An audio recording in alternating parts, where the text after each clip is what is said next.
안녕하십니까 시청자 여러분, 박종호입니다. 많이 기다리셨습니다. 그분이 또 오셨습니다. 이준석 전 국민의힘 대표 만나보겠습니다. 안녕하십니까? 네, 안녕하세요. 예. 네. 자, 저희 오마이TV 출연 이제 예. 최근에 두 번째 나오셨는데 예. 지난번에 여의도 재건축조합과 함께 라이브로 예. 동시 송출했잖아요. 그렇죠. 그때 반응이 좋더라고요. 좋았죠. 예. 그리고 어제부로 오늘 새벽부로구나. 저희가 예. 10만 구독자를 오! 돌파했기 때문에 예. 축하드립니다. 실버 버튼. 오늘 오마이TV 구독자분들께서도 네. 또 우리 여인소 재건축조합 많이 참여해 주시면은 감사하겠습니다. 네.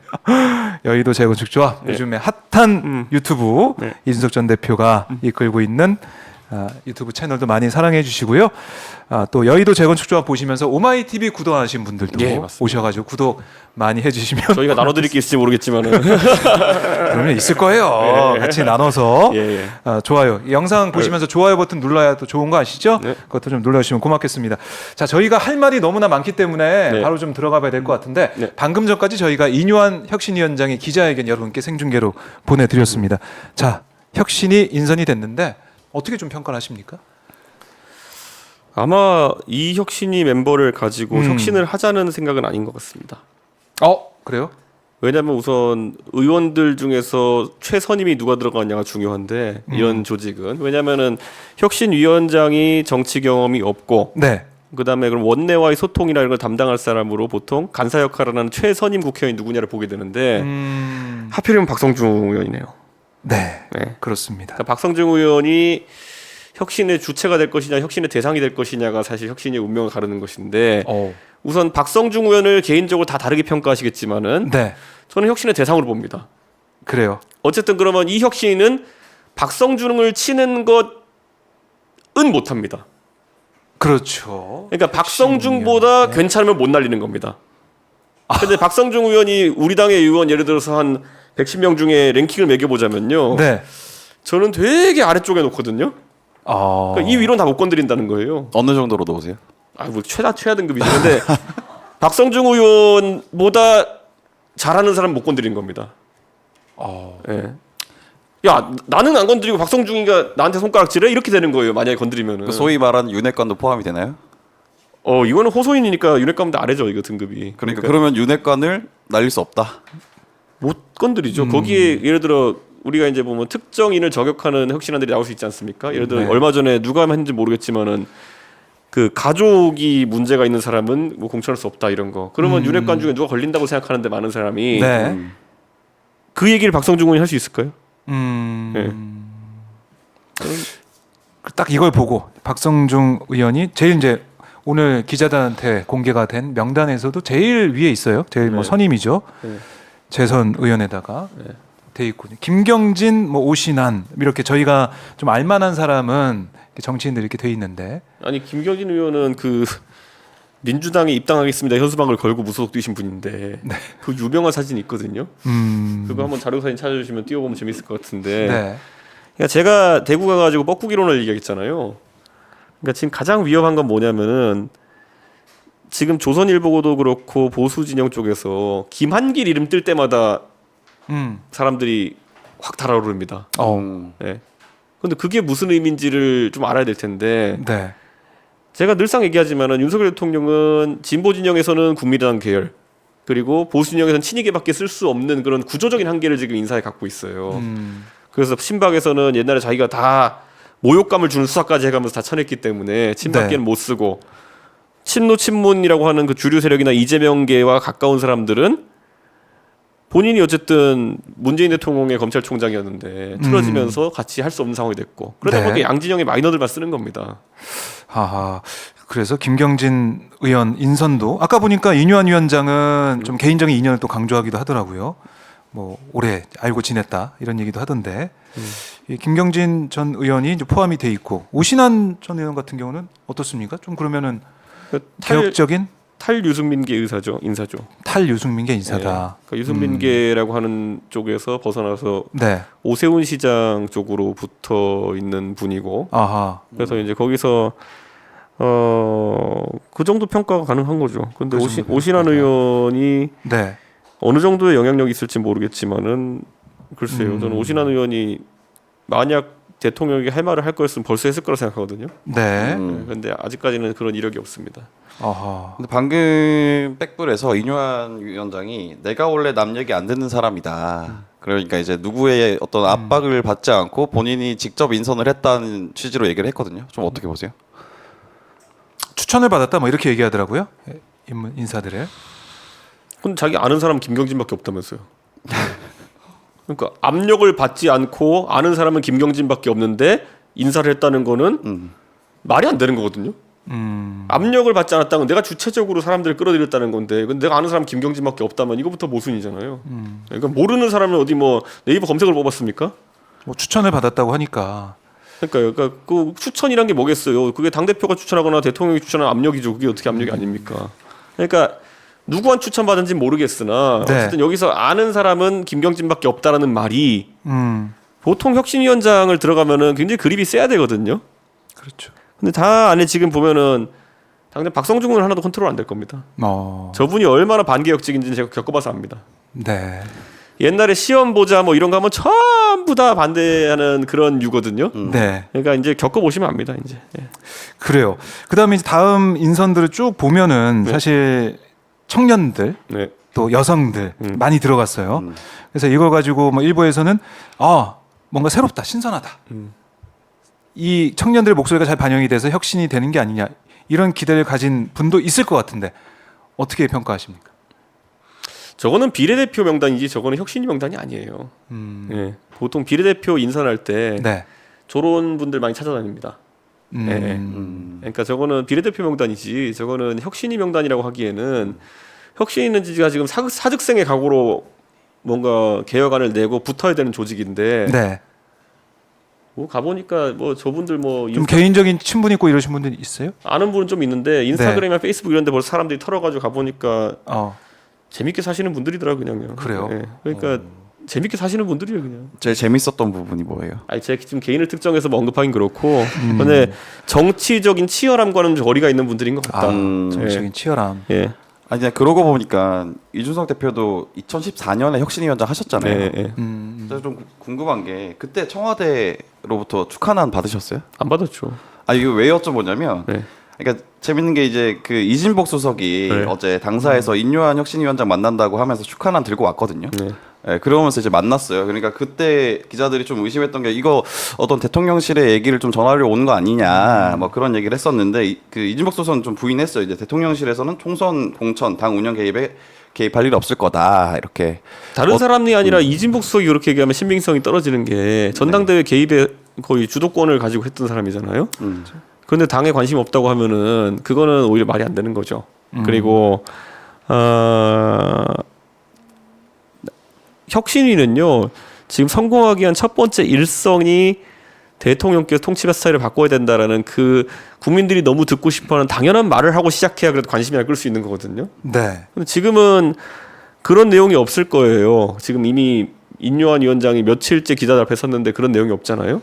뭐 오늘도 통합, 희생, 다양성 이런 얘기를 하던데. 그러니까 이게 메시지는 단결해야 되는 것이 일관성이 있어야 되는 것인데 통합과 혁신은 같이 갈 수가 없어요. 예, 통합하면서 혁신한다는 거는 약간 넌센스 비슷한 거거든요.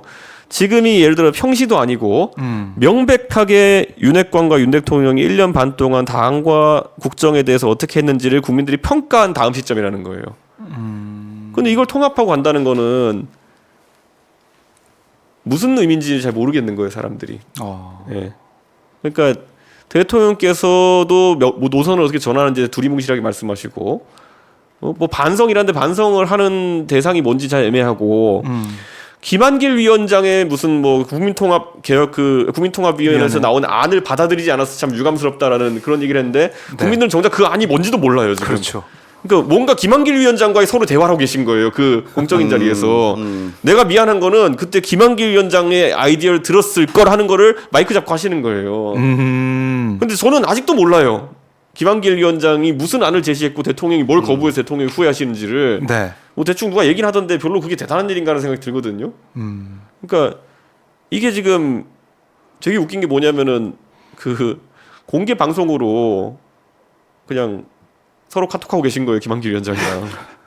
네, 그때 안 들어서 미안합니다. 그런데 뭔지 모르고 그냥. 그래서 종합하면은 인유한 혁신위는 좀 잘 되기 힘들 거다. 저는 그래서 며칠째 인유한 위원장한테 기대했던 거는 결국 그거부터 하고 시작해야 되는 거예요. 예. 결국 지금 이 모든 사태의 책임이 어디에 있는지 그리고 그렇기 때문에 이 사람이 각성을 하든지 아니면 각성할 생각이 없는 사람이면은 어떻게 당이 이것에 대해서 단절을 취할 것인지 그게 명시적이어야 되거든요. 예. 그러니까 저는 그거를 뭐 조금이라도 늦게 할 수 있으니까 제가 아직까지 딱 끄어버리지 않겠습니다만은 네. 그거 없으면은 계속 뭐 사람들이 기대치가 없죠. 그러니까 언론에서 계속 얘기했던 게 네. 이 혁신위에 이른바 이준석계, 네. 유승민계, 그러니까 이준석, 유승민과 동지인 사람들이 들어가야 되는 게 아니냐 이런 얘기를 많이 했었는데 그건 뭐 가능성이 없었던 겁니까? 애초에 없죠. 그러면 들러리를 누가 섭니까 지금? 그래서 천하람 위원장도 자기가 뭐 거절했다 이렇게도 딱 얘기를 봐서 했던데. 거절할 거 알고 그냥 니네 아. 거절했다 이렇게 욕먹이려고 물어본 거기 때문에 누가 봤습니까 그거를? 근데 오늘 아침에 보면 윤희숙 의원도 그런 제안을 받았는데 거절당했다. 그러니까 제가 처음에 이 말한 게 뭐냐면은 혁신위원회는 굉장히 정무적으로 중요한 역할을 해야 되는 조직인데 우선 저거를 위원장이든 위원장 승낙하시는 분은 굉장히 정무적 감각이 없는 분인 것 같다. 이 역설이거든요 지금. 그러니까 굉장히 정무적으로 중요한 기능을 수행해야 되는데 예. 저걸 지금 받을 정도면 정무적 감이 좀 떨어지는 분이다. 그러니까 이거거든요. 근데 그 한계성인 거죠 지금. 그래요. 뭐 혁신이 인선은 됐는데 지금 첫 일성부터 네. 우리가 듣고 싶은 또 국민들이 들어야 되는 그 얘기가 안 나왔기 때문에 어떻게 보면 좀 부정적으로 볼 수가 있지만 앞으로 어떻게 진행되는지 보면서 저희가 또 판단을 해볼게요. 그러면 저는 아마 우리가 기대하는 것과 약간 다른 방향에서 말의 향연을 펼칠 거라고 생각합니다. 뭐냐면은 제가 전에 듣기로는 인유한 위원장이 뭔가 부여된 역할이 있다 들었어요. 첫 번째로는 영남 중진 때리는 역할. 네. 그리고 두 번째로는 수도권에 있는 경쟁력 없는 원외 당협위원장을 정리하는 역할이 두 가지라 들었어요. 왜 의무가 그런 있다. 역할이 부여됐을까요? 남 탓이죠. 네. 지금 대통령께서 보시기에는 우리가 지지율이 안 나고 지지부진한 거는 당의 멍청이들이 있어서 그렇다. 그러니까 이거를 다 제거해야 된다는 취지가 있겠죠.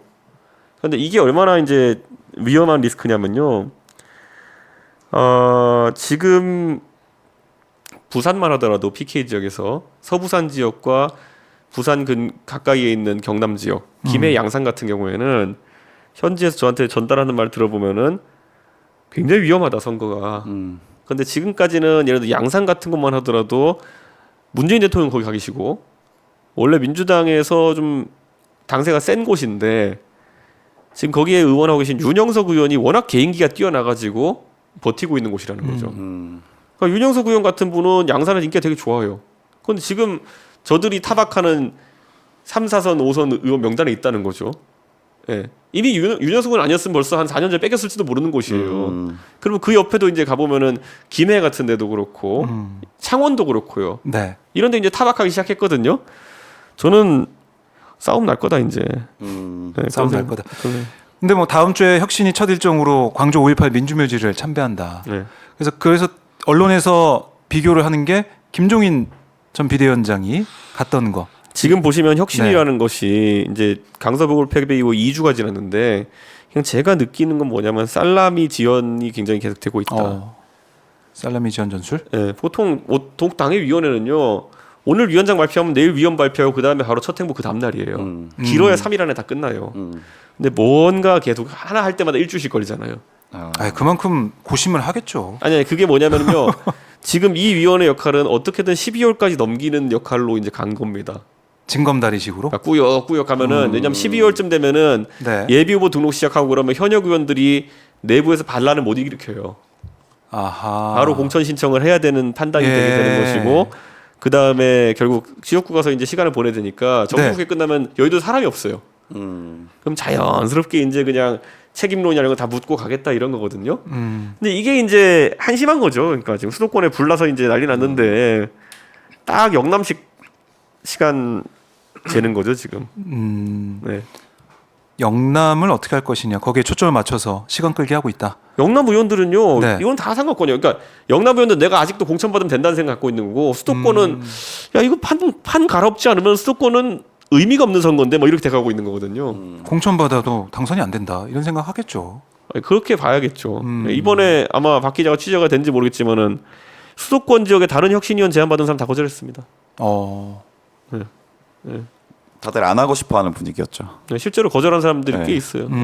하태경 의원이 본인이 혁신위원장 시켜주면 하겠다. 그래서 그런 좀 의지를 피력했는데 제가 취재한 바로는 그런 제안조차 들어가지 않았다고 알고 있거든요.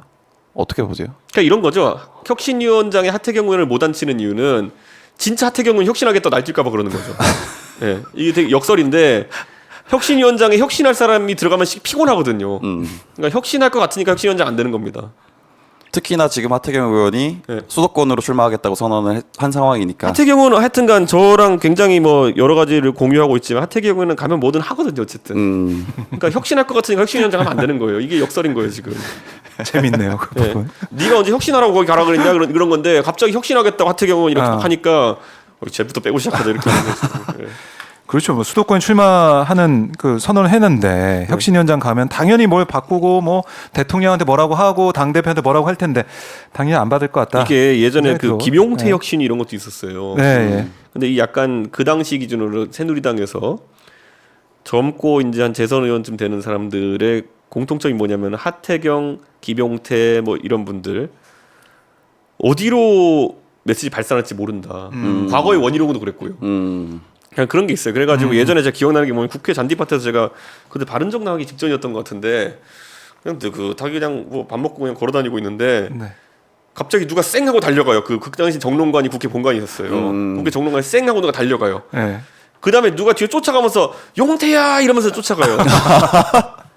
누군가 봤더니만 앞에 김용태 의원이 달려가고 뒤에 김성태 의원이 용태야 가지마 이러고 하고 이렇게 하고 있었거든요. 근데 가서 봤더니만은 김용태 의원이 그때 뭐더라? 혁신위원장 그만둔다고 발표하러 가는 거였던가? 그런데 쫓아올 거 아니까 먼저 가더라고요.